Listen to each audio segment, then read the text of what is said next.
মাননীয় স্পিকার, সরকারের নির্বাচনী ইশতেহারে ঘোষিত কার্যক্রমসমূহ বাস্তবায়নের সকল মন্ত্রণালয় বিভাগ 180 দিন 2026-27 অর্থবছর এবং আগামী 5 বছরের জন্য কর্মপরিকল্পনা প্রণয়ন করেছে এবং তা বাস্তবায়নের জন্য এরই ভিতরে প্রয়োজনীয় উদ্যোগও গ্রহণ করেছে।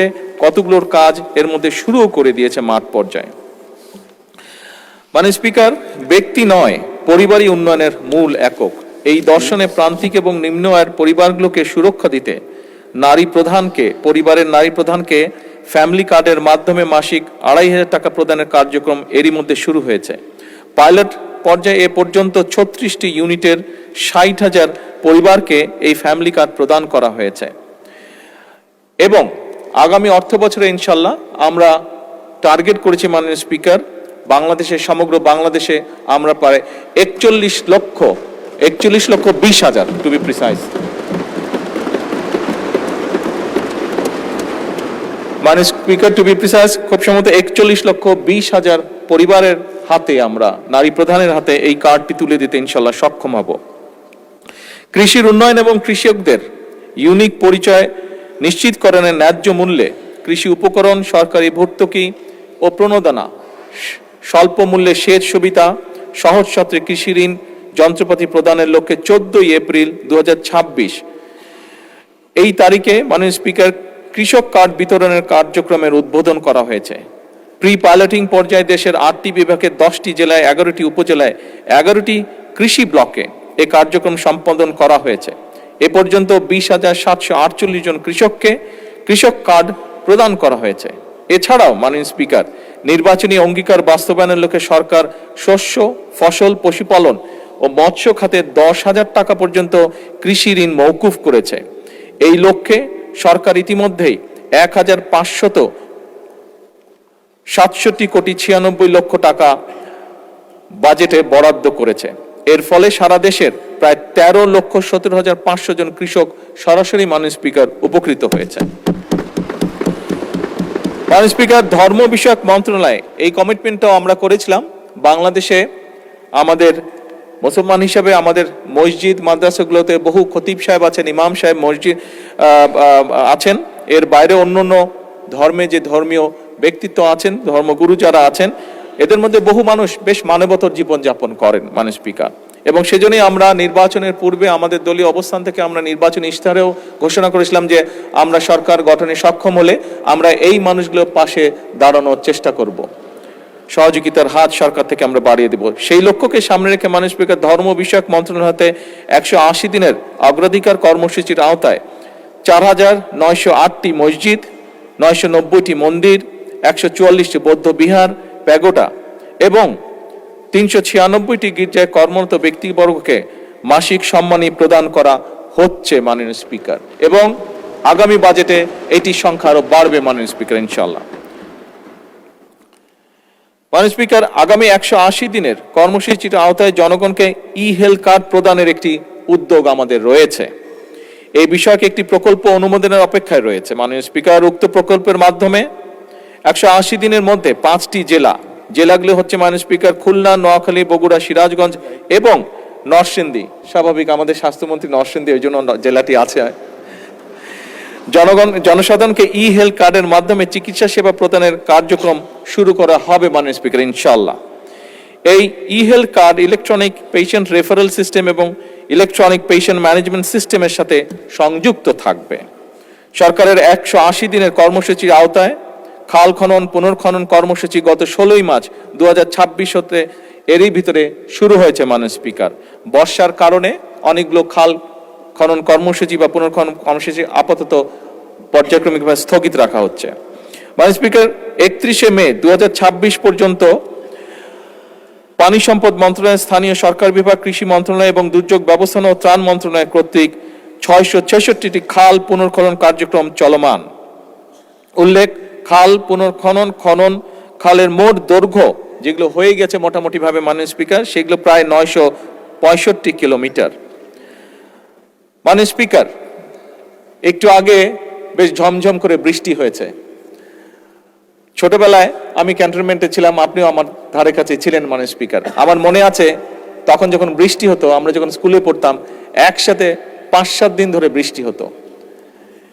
বিশেষ করে ক্যান্টনমেন্ট এলাকায় যেহেতু অনেক গাছে ছিল, সেখানে বোধহয় একটু বেশিও হতো খুব সম্ভবত।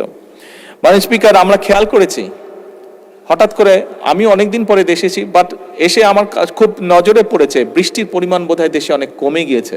মাননীয় স্পিকার, কিছুক্ষণ আগে 20-25 মিনিটের মতন বৃষ্টি হয়েছে, বাট এরকম বর্ষাকালে আগে যখন বৃষ্টি হতো একসাথে 3-4 দিন 5-7 দিন বৃষ্টি হতো। মাননীয় স্পিকার, যেভাবে গাছ কাটা হয়েছে সমগ্র বাংলাদেশে, এইটার একটি বিরূপ প্রভাব আমাদের আবহাওয়ার উপরে পড়েছে, এবং সেজন্যই, এবং একই সাথে এত গাছ কাটার ফলে দেশে বিভিন্ন রকম যান্ত্রিক যে মেশিন, গাড়ি ঘোড়া এগুলো চলার ফলে এবং বিল্ডিংগুলো উঠার ফলে মাননীয় স্পিকার টেম্পারেচারও বেড়ে গিয়েছে। এই সকল কিছু বিবেচনা করে 5 বছরে এই টেম্পারেচারটাকে যদি কমানো যায়, একই সাথে বৃষ্টির পরিমাণ যদি বাড়ানো যায়, একই সাথে পলিউশন দূর করা যায়, সেই লক্ষ্যকে সামনে রেখে মাননীয় স্পিকার 5 বছরে 25 কোটি বৃক্ষরোপণ এবং সবুজ কর্মসংস্থান সৃষ্টির লক্ষ্যে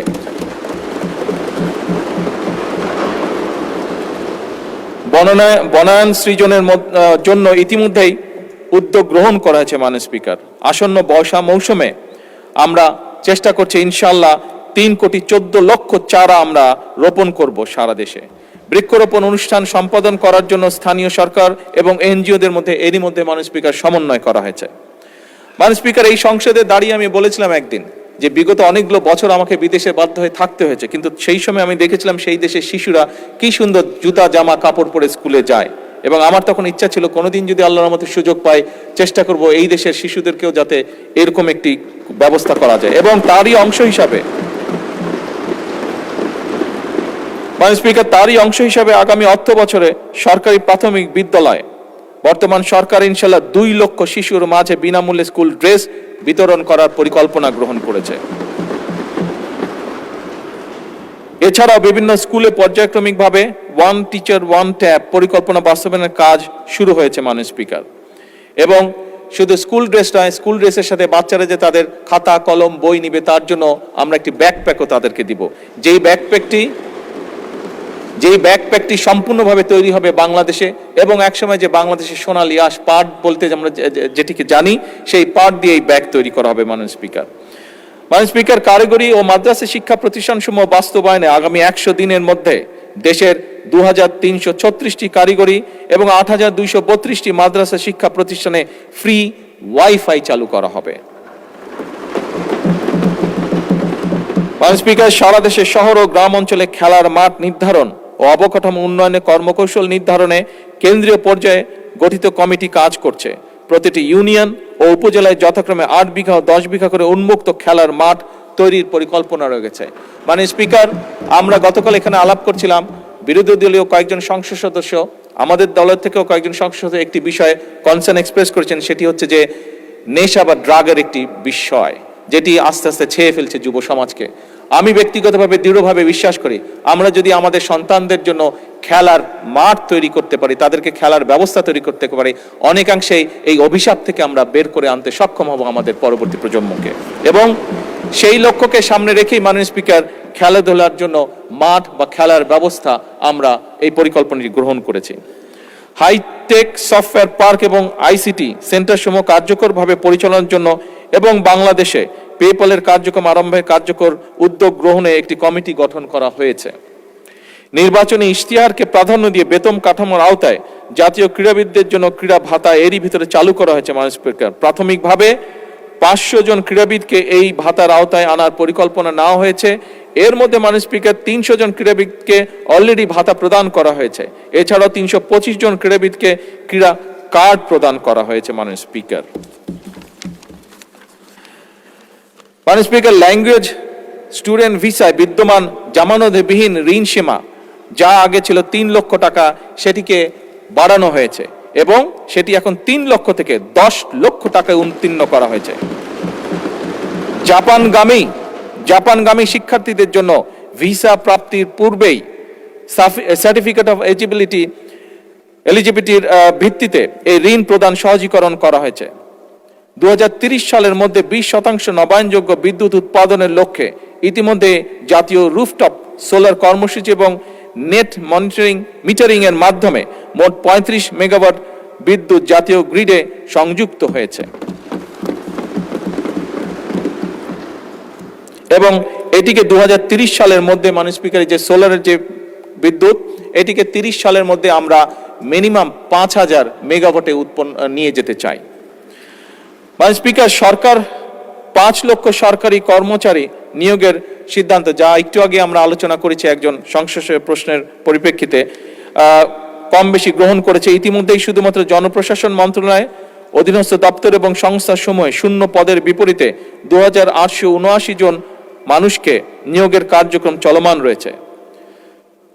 12 থেকে 14 বছরের শিশু কিশোরদের ক্রীড়া প্রতিভা অন্বেষণে যুব ক্রীড়া মন্ত্রণালয়ের উদ্যোগে নতুন করে স্পোর্টস 2026-এর কার্যক্রম গত 2রা মে তারিখে উদ্বোধন করা হয়েছে। এতে football, cricket, kabaddi, athletics, badminton, দাবা, সাঁতার ও মার্শাল আর্ট সহ মোট 8টি খেলা মাননীয় স্পিকার অন্তর্ভুক্ত করা হয়েছে। এটিও মাননীয় স্পিকার যেই নেশা বা ড্রাগের যেই সমস্যাটির কথাটি বা বিষয়টি আমরা এখানে আলোচনা করেছি, সেই অভিশাপ থেকে মুক্ত করার জন্য এই পরিকল্পনা গ্রহণ করা হয়েছে। মাননীয় স্পিকার, আপনাকে আন্তরিকভাবে ধন্যবাদ।